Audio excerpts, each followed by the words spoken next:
Hey guys, we're going to talk about the 5 main reasons that most people get started training in Jiu Jitsu. Number 1, self-defense. A lot of people come in wanting to feel more confident, wanting to feel more capable, wanting to feel safer both for themselves and for their loved ones and their kids.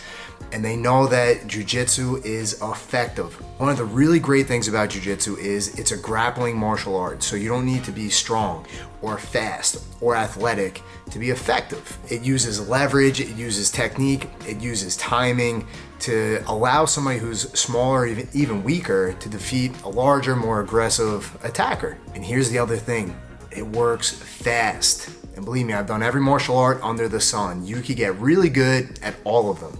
And you could get really effective using any form of striking or any kind of like kung fu, any martial art. But jiu-jitsu, you can learn how to be effective very, very quickly because a lot of the movements are natural. A lot of them are intuitive and you go by feel. And then the secret ingredient to jiu-jitsu training is we get to spar. We get to use our actual skills against a resisting opponent, your training partner, at 100% intensity every single time you come to train and still be safe because we're not punching, we're not kicking, we're not elbowing each other in the face. And we always have the tap.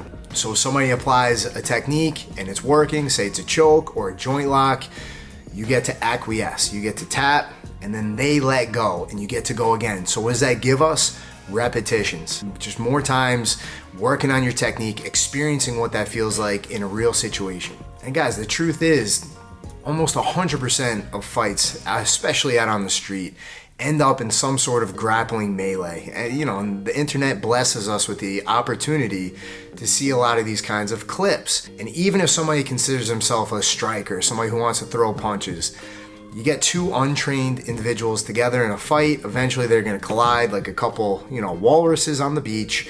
And what do you have? You have a grappling match. It's an effective form of self-defense.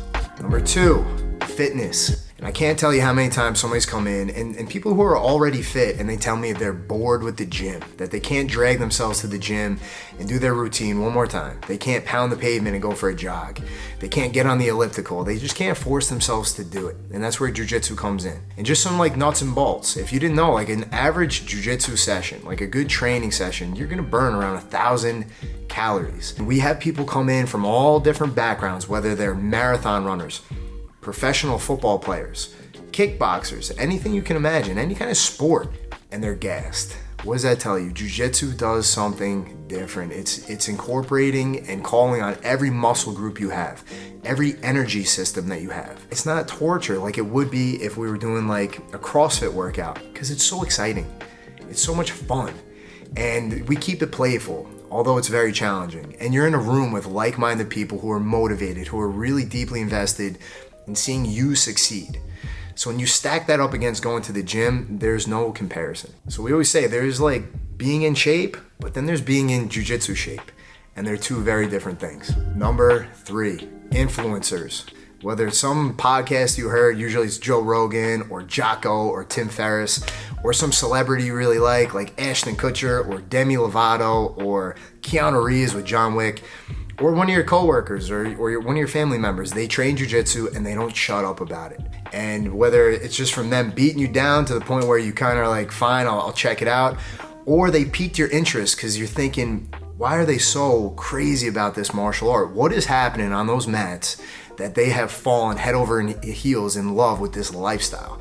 I gotta check it out. And the funny thing about that is you go from being one of these people who are thinking, man, why won't these people shut up about this jiu-jitsu thing, to a few weeks down the line, you're that person. Number 4, you needed something new. Maybe you're the stay-at-home mom who's with the kids all day and you need something that's just for you. Maybe you're that middle-aged desk jockey at the accounting firm and you're realizing, man, time is ticking. Like I have to do something for me. I can't tell you how many times somebody comes in and they say, I needed a new hobby, but I needed something that was gonna ignite the fire in my soul. And a lot of times like we lose that, and jiu-jitsu just has this amazing, magical way of reigniting that, of breathing life into our soul, where maybe normal life, modern living is kind of beating that out of us a little bit. And we know how limited your time is. So if you're an adult and you're gonna pick up a new hobby, man, it better cover all the bases. And we always say that about jiu-jitsu, that it checks all the boxes. You're getting an amazing workout. You're feeling better about yourself. You're surrounded by really impressive people, motivated people who really want the best for you. You're learning how to defend yourself. You're checking all these boxes. So if you're gonna pick up a hobby, if you're gonna like bring something new into your life, it better be something as powerful as jiu-jitsu. Number 5, camaraderie, the tribe. And that's what we call our school, our students. We're not just classmates, we're not just teammates, we're not just a community, we are a tribe. We are interdependent, and we have to be in jiu-jitsu. Because at the end of the day, it is a combat sport. Like, you're learning how to do chokes, you're learning like throws, you're learning takedowns. And the more that we learn to lean on each other and trust each other, the safer the training environment is, and the better you're gonna get in a shorter amount of time. One of the downstream effects of building all that trust is you're forming these relationships, these bonds with your teammates, with your training partners that are unbreakable. And these friendships that start as just somebody who's your favorite training partner that you like to practice arm bars with, turns into the people who you want to go watch the UFC fights with, to people you're driving in the car to go to a tournament to compete together.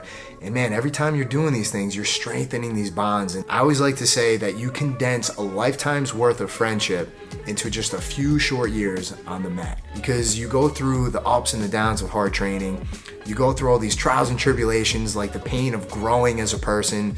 You do that while you're leaning on these other people, and in turn, you're supporting them.